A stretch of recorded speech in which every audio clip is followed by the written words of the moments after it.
이런 이유로 인하여 우리 주 예수 그리스도의 아버지께 내가 무릎을 꿇고 엎드리나니 그분께서 하늘과 땅에 있는 온 가족의 이름을 주셨으며 그분께서 자신의 영광의 부요함에 따라 자신의 영에 의해 속사람의 능력으로 강건하게 됨을 너희에게 허락하시고 믿음에 의해 너희 마음 안에 그리스도께서 거하게 하시고 또 너희가 사랑 안에서 뿌리가 내려지고 터가 다져져서 모든 성도들과 함께 그 너비와 길이와 깊이와 높이가 어떠함을 능히 깨닫고 지식을 능가하는 그리스도의 사랑을 알아 너희가 하나님의 모든 충만하심으로 충만하게 되기를 구하노라. 아멘. 오전의 말씀 제목은 하나님 아버지께 무릎을 꿇고 엎드려 구하자. 우리 지난 시간에 이어서 계속 두 번째 시간으로 진행되겠습니다. 우리는 이제 바울이 하나님 아버지께 무릎 꿇고 엎드려 구한 이유를 지난 시간에 보았습니다. 그 이유 중 가장 큰 이유는 우리 주 예수 그리스도의 아버지시기 때문에 그렇게 했습니다. 여러분, 하나님은 교회의 머리시요 창시자이신 예수님의 아버지시므로 교회에 속한 자들은 그렇게 바울처럼 함이 마땅합니다. 나를 영원한 죽음과 멸망에서 구하신 분의 아버지신데 내가 어찌 그분 앞에서 고개를 똑바로 들고 뻣뻣한 채로 나아갈 수 있겠습니까? 또한 하나님 아버지는 영존하는 아버지이시고 그래서 어떤 아버지들보다도 부요하신 아버지시기 때문에 우리 성도는 그분 앞에, 그분의 발 앞에 무릎 꿇고 엎드려 간구함이 마땅합니다.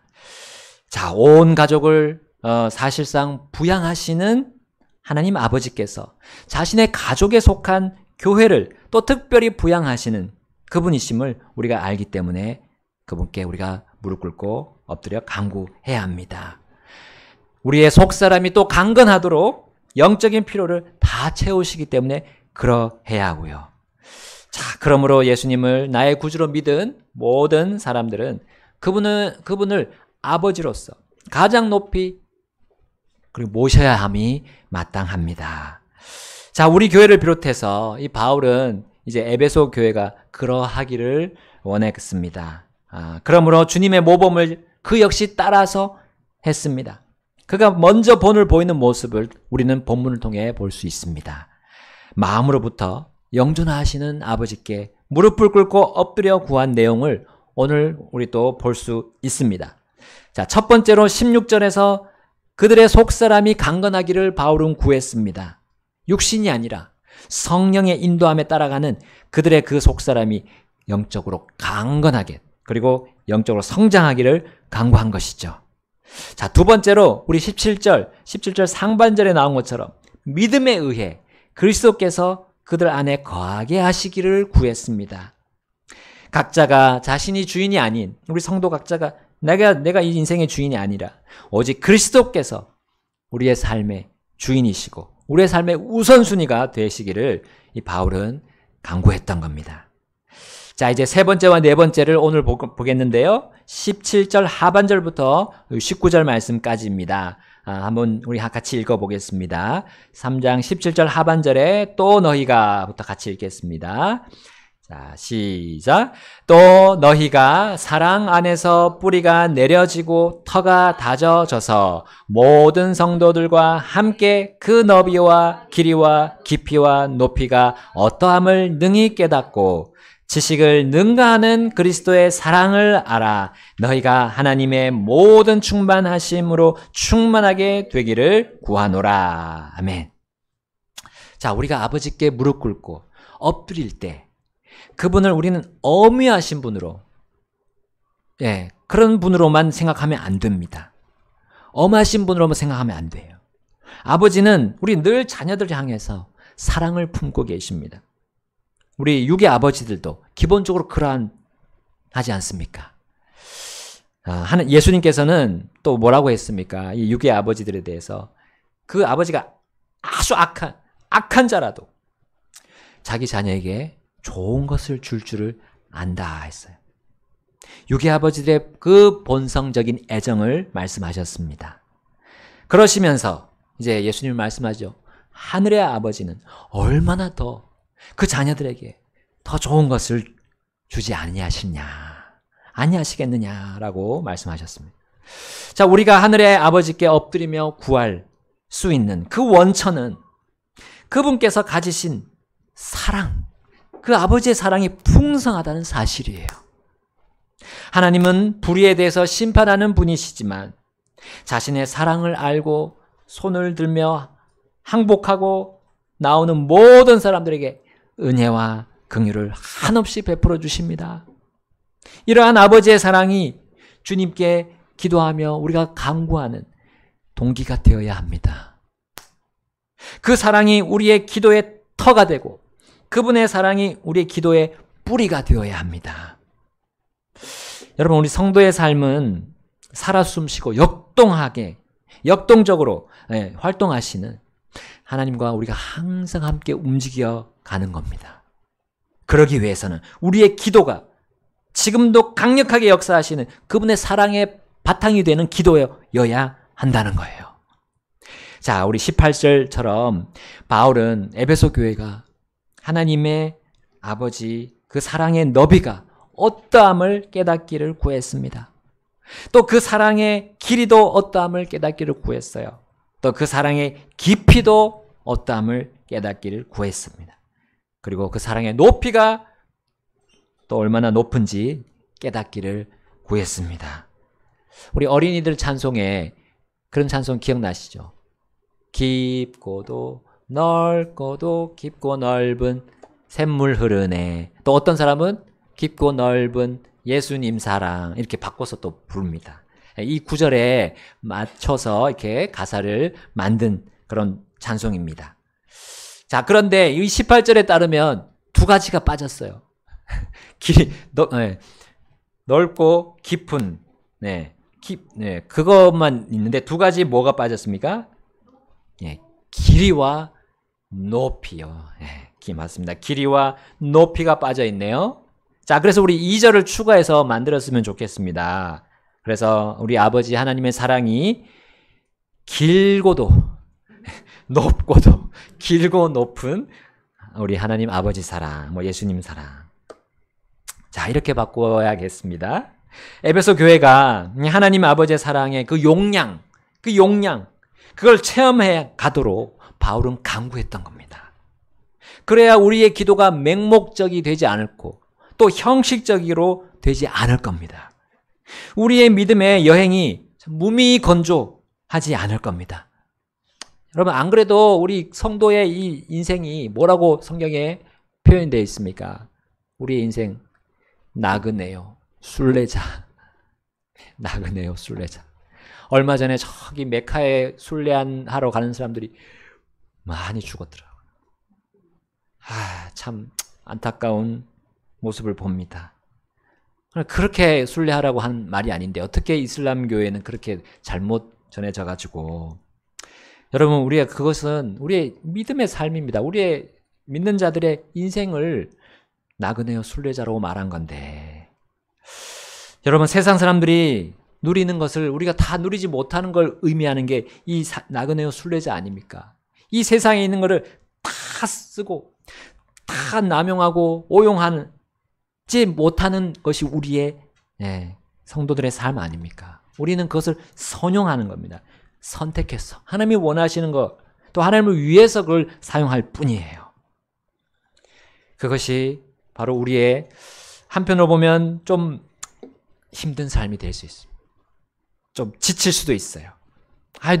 누릴 수 있는데, 누릴 자유가 우리에 있는데, 누리지 못하는 그것이 있습니다. 자, 이런 와중에 우리가 잊지 말아야 될 게 있습니다. 하나님은 넓고 길고 깊고 높은 사랑이 있으시다는 거예요. 우리가 정말 측량할 수 없는, 우리가 어떤 다른 거에 비할 수 없는 그런 큰 사랑을 가지고 계신다는 거, 우리가 알아가야 됩니다. 그걸 만약에 우리가 깨닫지 못한다면 우리의 마음은 이 시각이 세상을 향하게 될 거예요. 세상에 동화되려고 싶은 생각으로 향합니다. 왜냐하면 세상도 우리에게 사랑을 주겠다. 여기 세상에도 사랑이 있으니 사랑을 구해라고 우리에게 말하기 때문이에요. 각종 노래들로, 가수들의 노래들 안에 막 그것이 들어있잖아요. 영원한 사랑, 영원한 사랑. 또한 세상이 제시하는 사랑이 그래서 꽤 그럴듯하게 보이고 괜찮아 보이게 포장되어서 우리에게 옵니다. 물론 우리에게 아무런 유익을 주지 못하는 이 육신이 그 세상의 사랑에 반응합니다. 그래서 그것을 좋아해서 그것을 막 당깁니다. 그러나 이 세상이 주는 사랑은 하나님 아버지의 사랑에 비하면 얼마나 형편없는 것인가요? 그것을 깨달아야만이 우리 이 허망한 세상의 사랑에 빠지지 않을 겁니다.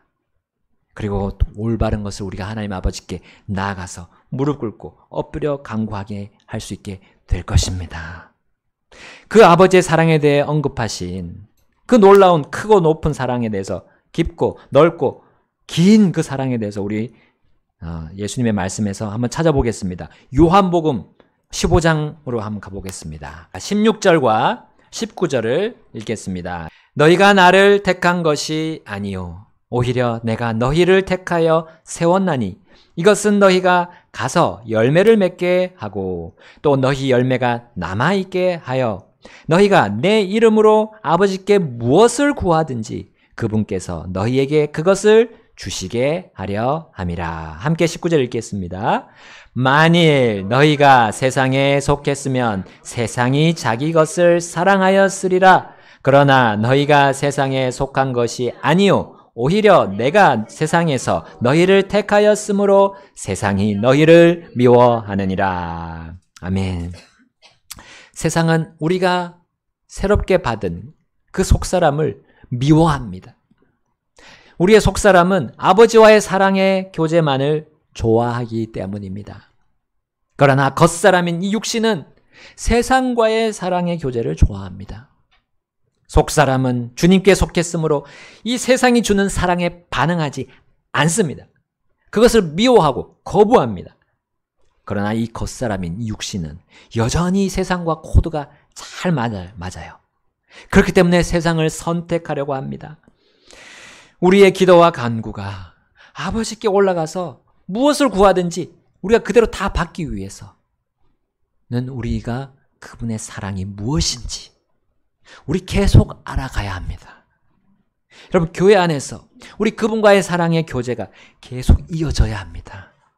그렇지 않으면 믿는 자는 세상과 교제하게 될 수밖에 없어요.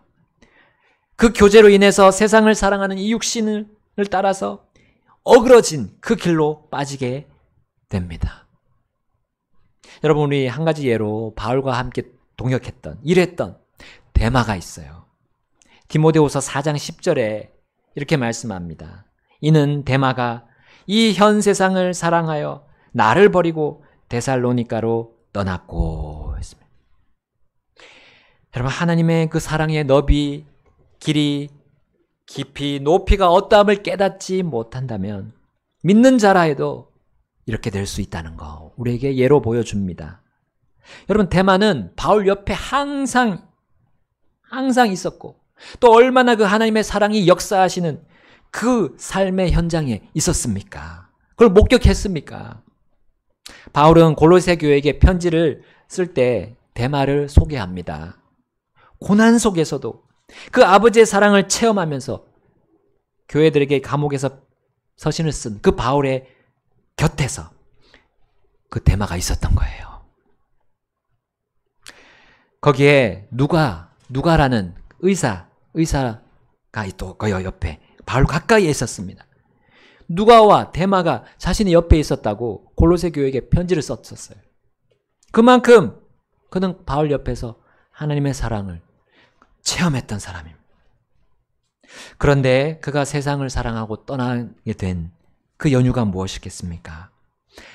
아버지의 사랑에, 자기 개인적으로 그 아버지의 사랑의 용량에 주목하지 않았어요. 바울과는 다르게 주님과의 교제가 제대로 이루어지지 않았던 겁니다. 겉으로는 바울과 같아 보였지만 시간이 흐르면 흐를수록 그의 이제 소옥 중심이 드러나고 말았습니다. 그는 주님이 아닌 세상을 사랑하여 주님의 사랑이 아닌 세상의 사랑에 빠져서 바울을 어떻게 했다고 했습니까? 버렸다. 바울을 버렸다. 바울을 버렸다는 말은 바울이 긴밀하게 교제하고 있던 주님을 버린 거나 다름없습니다. 여러분, 우리 각자 자신에게 물어봅시다.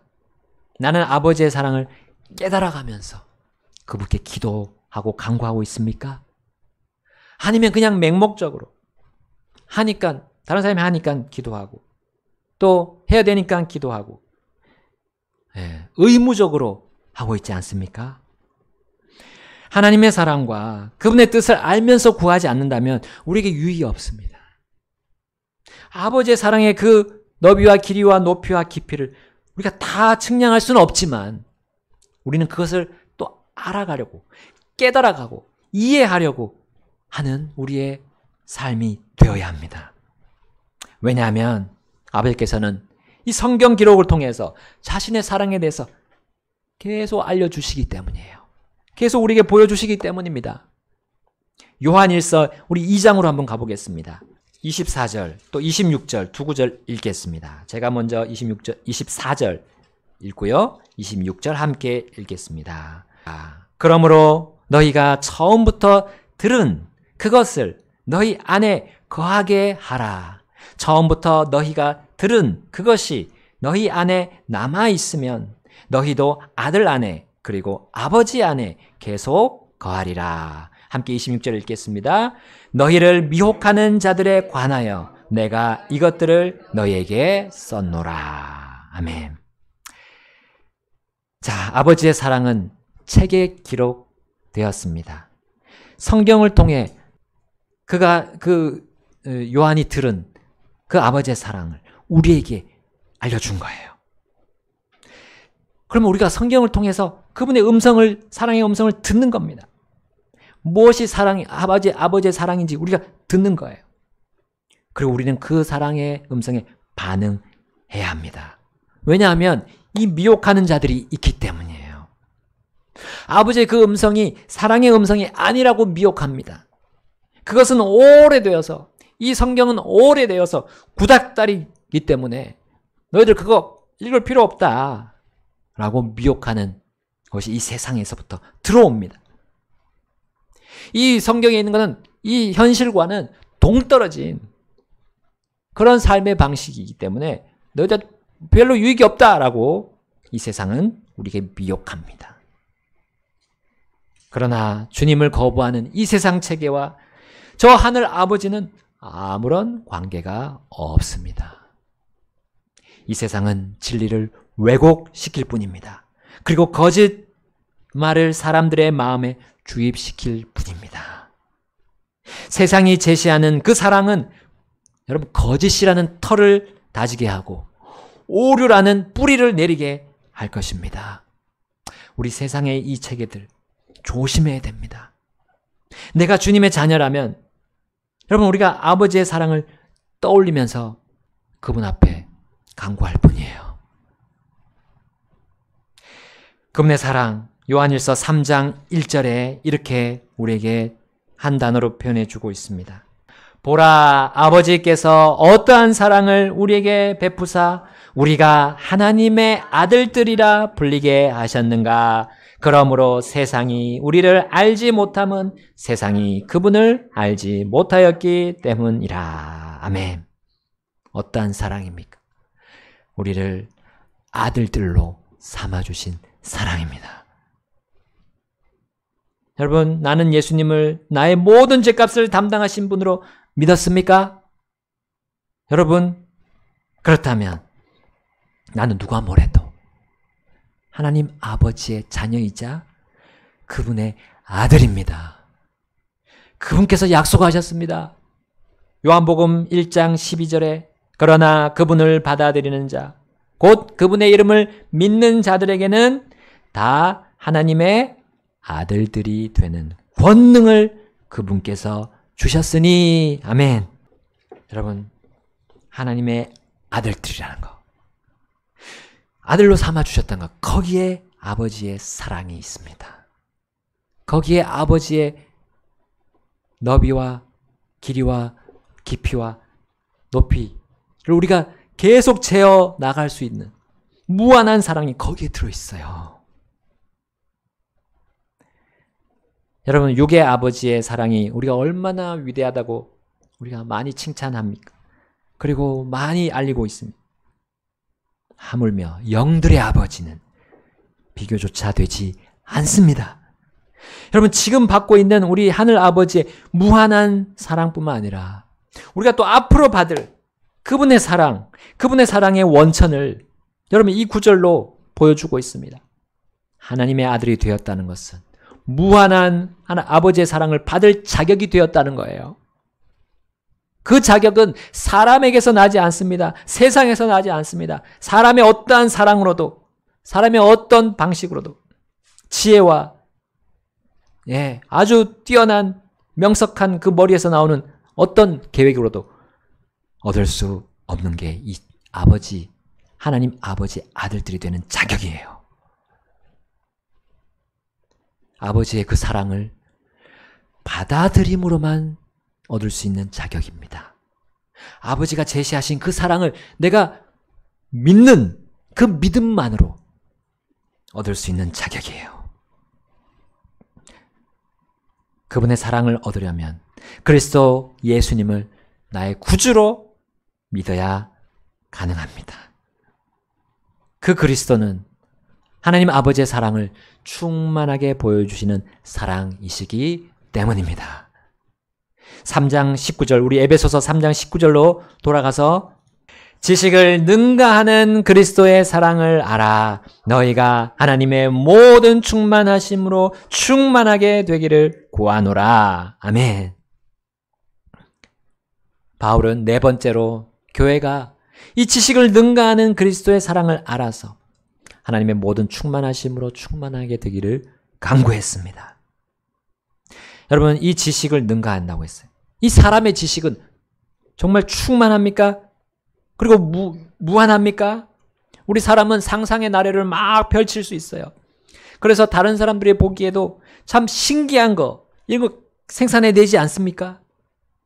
기발한 그런 아이디어가 막 떠올라서 정말 예전에는 없었던 것처럼 보이는 새로운 기술의 그런 제품들, 첨단 제품들을 만들어내지 않습니까? 정말 사람의 이 지식은 무한대로 정말 뻗어나갈 것처럼 보입니다.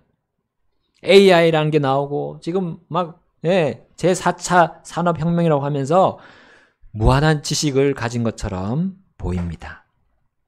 그러나 이것이 세상을 사랑하게 만드는 미혹으로서 우리에게 또 올 수 있다는 것이죠. 사탄이 사용하는 미혹의 수단이 될 수 있다는 겁니다. 우리의 육신을 자극해서 이 하나님의 충만하심보다 사람의 충만함에 애착을 갖게 하는 거예요. 여러분, 사실 사람의 힘은 부족합니다. 유한합니다. 그 큰 건물들이 무너져 내린 걸 우리는 봤어요. 얼마나 끔찍한 일입니까? 9.11 그 쌍둥이 빌딩이 무너지는 장면들. 또 우리나라의 수많은 그 다리들이 무너지고 백화점이 무너지고. 그럼 이거 어떻게 설명할 겁니까? 정말 사람의 그래도 사람의 지식과 사람이 계획하는 그런 모든 일들이 충만합니까? 부족함이 없습니까?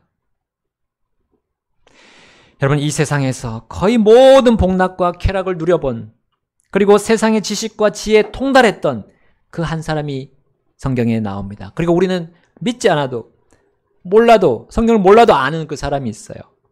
솔로몬. 네.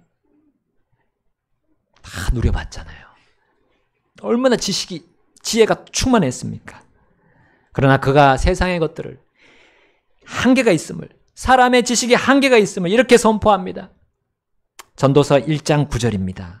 전도서 1장 9절에 이미 있던 것, 곧 그것이 후에 있겠고, 이미 행해진 것, 곧 그것이 후에 행하여 지리니 해 아래에는 새 것이 없느니라. 아멘. 여러분, 사람 안에서 나오는 상상력, 지식들, 첨단 제품들 결코 새 것이 아니라는 사실입니다. 그럼 옛날에도 있었나요? 핸드폰 옛날에도 있었나요?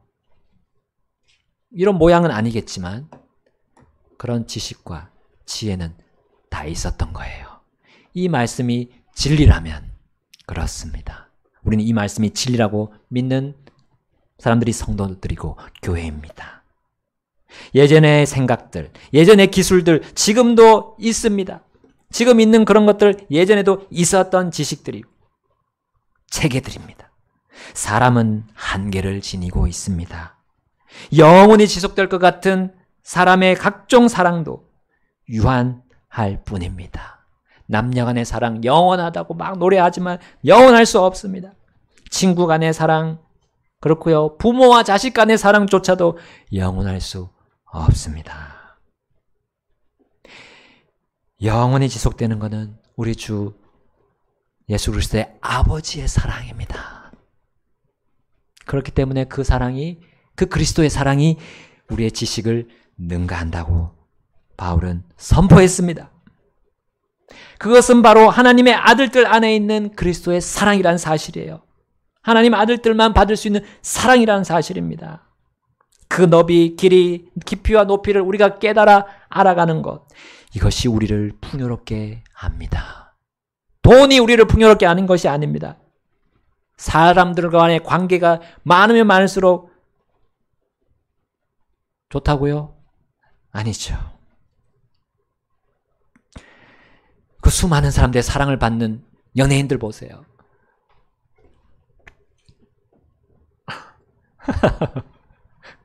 선글라스 끼고 마스크 쓰고 모자 쓰고 다른 거 보셨잖아요. 완전히 자유가 완전히 사라진 모습들 우리 봅니다. 얼마나 안타까운지요. 돈은 엄청 벌잖아요. 근데 그만큼 돈은 번 만큼 비참한 삶을 살아가는 것.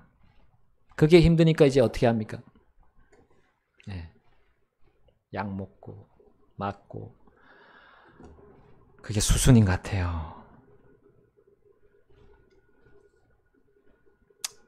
여러분, 우리가 아버지의 아들들이라는 거 감사합시다. 우린 자유가 있어요. 왜 그러고 삽니까?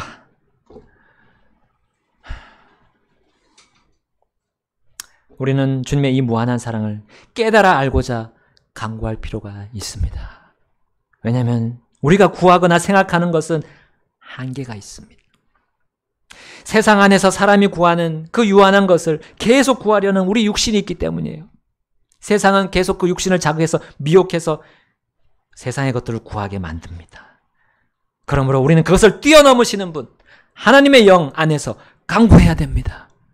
지극히 풍성히 행하시는 아버지의 권능을 믿음으로 무한한 하나님의 사랑을 계속 알아가야 합니다. 마지막 9절, 20절, 21절 보고 우리 정리하겠습니다. 자, 시작.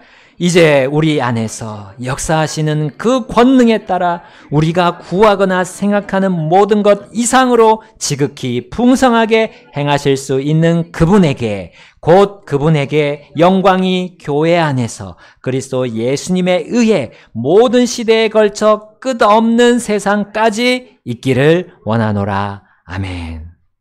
아멘. 바울은 이런 하나님을, 이런 하나님 아버지를 모시는 에베소 교회가 이것 안에서 아버지께 무릎 꿇고 엎드려 구하라고 격려했던 겁니다.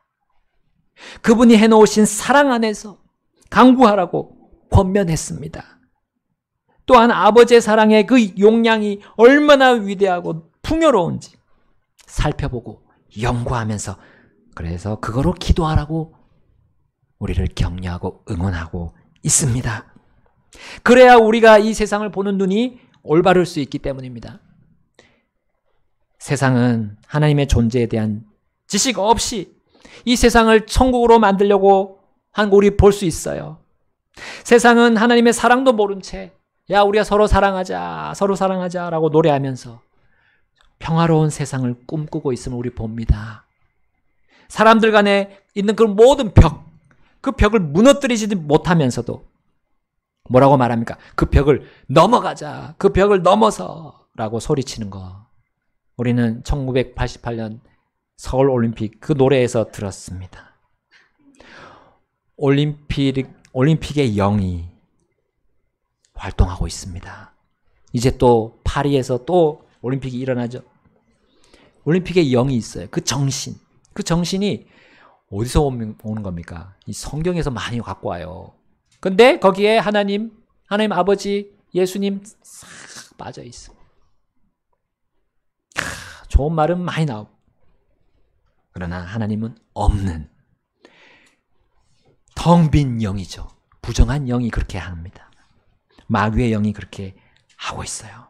선전하고 자신의 교리를 홍보하고 있어요. 그 수단으로, 종교적인 형태로 올림픽을 만들어 갑니다. 그러나 하나님은 사람과 사람 사이에 벽을 어떻게 하셨다고요? 허물으셨습니다. 허물었습니다. 그 벽을 아주 없애버리셨어요. 자신의 사랑의 권능으로 그 벽을 허무셨고 녹이셨습니다. 그리고 사람들이 정말 하나가 되게 하셨어요. 그것이 바로 자신의 사랑 안에서 모든 시대에 걸쳐 보여주시는 그분의 영광의 매개체, 바로 교회입니다. 이 교회가 얼마나 위대하고 얼마나 주님의 그 큰 사랑이 들어있는 단체입니까? 유일한 단체 아닙니까? 오직 우리는 그 교회 안에서 아버지의 사랑과 그리스도의 사랑을 깨달아 알아갈 수 있습니다. 우리는 그분께서 자신의 사랑을 풍성하게 담은 그 유일한 단체인 이 교회 안에서 모든 필요를 간구할 수 있습니다. 아버지의 사랑의 너비, 길이, 깊이, 높이가 무한하다는 그 믿음 가지고 우리는 간구할 수 있는 그 곳이 있다면 거기가 바로 교회라는 상징적인 하나님의 건물입니다. 여러분, 세상의 지식과 세상의 사랑을 뛰어넘는 항상 새로운 아버지의 사랑, 그 안에서 간구할 수 있는 그 존재가 오직 교회뿐입니다. 교회는 그분의 완전한 몸이고 결코 무너지지 않는 튼튼한 건물이기 때문입니다. 여러분, 우리 함께 우리를 충만하게 하시는 유일하신 그 하나님 아버지께 우리가 무릎 꿇고 엎드려 간구합시다. 바로 그분의 사랑 안에서요. 그분이 우리에게 보여주시는 매일매일 매순간 보여주시는 그 사랑 안에서 우리가 간구 드립시다. 우리 그 간구를 주님이 받으시고 하나님께서 이 영광 받으실 것입니다. 이 시간 우리 주님 앞으로 가셔서 결단하십시다. 주님, 제가 이 교회 안에서 주님께서 사랑을 보여주신다는 거 다시금 깨달았습니다. 또 오늘 새롭게 또 알았습니다. 주님 감사합니다. 주님께 저희가 그렇게 주님의 그 사랑 안에서 간구하고 이 세상 어떤 걸 구하지 않는 그런 놀라운 권능을 얻기를 원합니다. 우리 주님 앞으로 나아가셔서 결단하시겠습니다.